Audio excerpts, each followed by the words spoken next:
किसी सरकार को भी यहां से जाना ही होगा।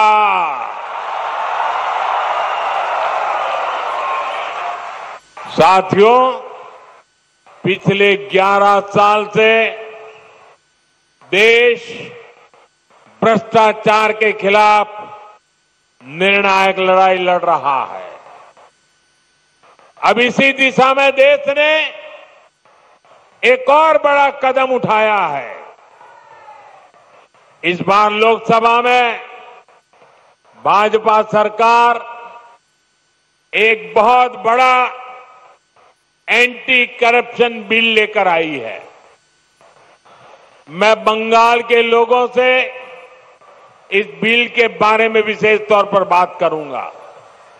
साथियों, आप भी जानते हैं, हमारे देश में अगर एक छोटा सा सरकारी कर्मचारी, चाहे वो सरकारी कर्मचारी ड्राइवर हो, प्यून हो, सरकार की किसी कैंटीन में काम करता हो, सरकार में कहीं साफ सफाई का काम करता हो, अगर वो कर्मचारी को किसी पुलिस वाले ने जेल में बंद कर दिया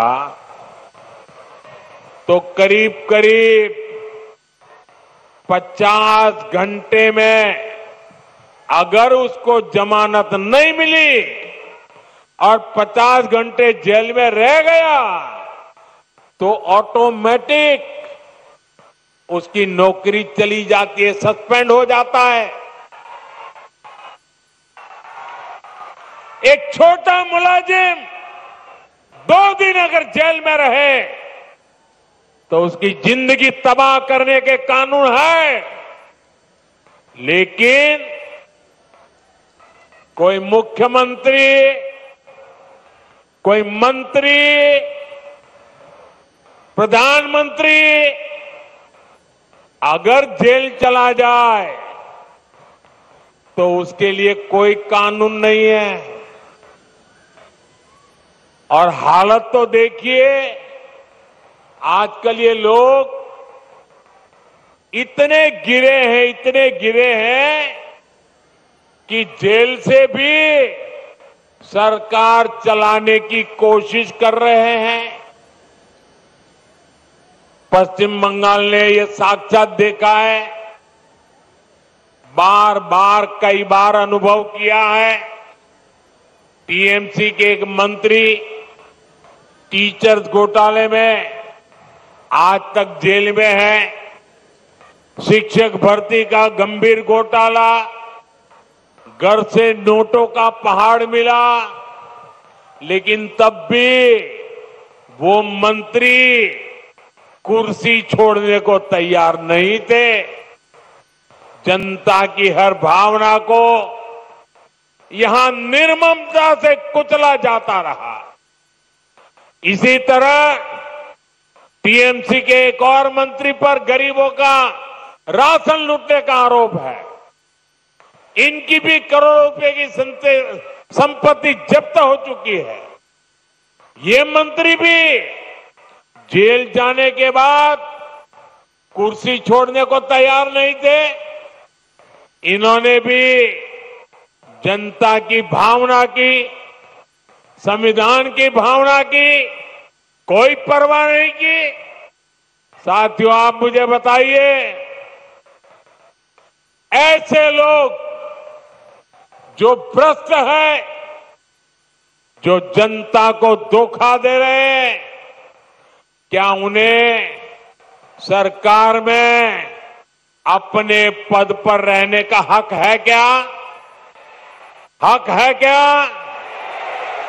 हमने तो ये देखा है कि मुख्यमंत्री तक जेल जाते हैं, लेकिन वो जेल से सरकार चलाते हैं।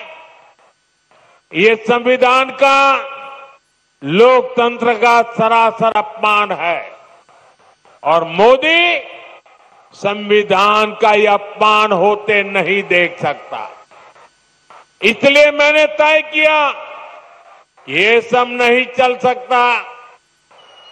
मंत्री हो, मुख्यमंत्री हो, अरे इतना ही नहीं, प्रधानमंत्री को भी सख्त कानून के दायरे में लाया हूं। अगर पीएम भी 30 दिन जेल में रहे और उन्हें जमानत न मिले तो अगले दिन उनकी कुर्सी भी चली जाएगी। लेकिन साथियों, टीएमसी के लोग भ्रष्टाचार के खिलाफ इस कार्रवाई पर भड़क गए हैं। वो इस कानून का विरोध कर रहे हैं। टीएमसी के लोगों ने संसद में इस बिल को फाड़ने की कोशिश की है। ये दिखाता है कि टीएमसी की पूरी राजनीति कैसे भ्रष्टाचार के पहाड़ पर टिकी है। इसलिए लोग इतने डरे हुए हैं, भ्रष्टाचारियों को बचाने में जुटे हैं।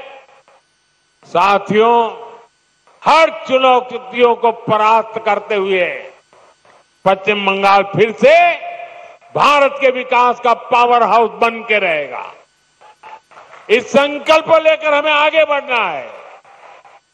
आप याद रखिए और औरों को भी बताइए, हर गली मोहल्ले में, बंगाल के हर कोने में एक ही मंत्र, एक ही नारा गूंजता रहना चाहिए, बातें चाय,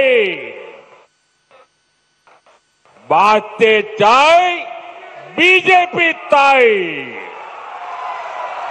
बातें चाय, बातें चाय, बातें चाय, बातें चाय, बातें चाय।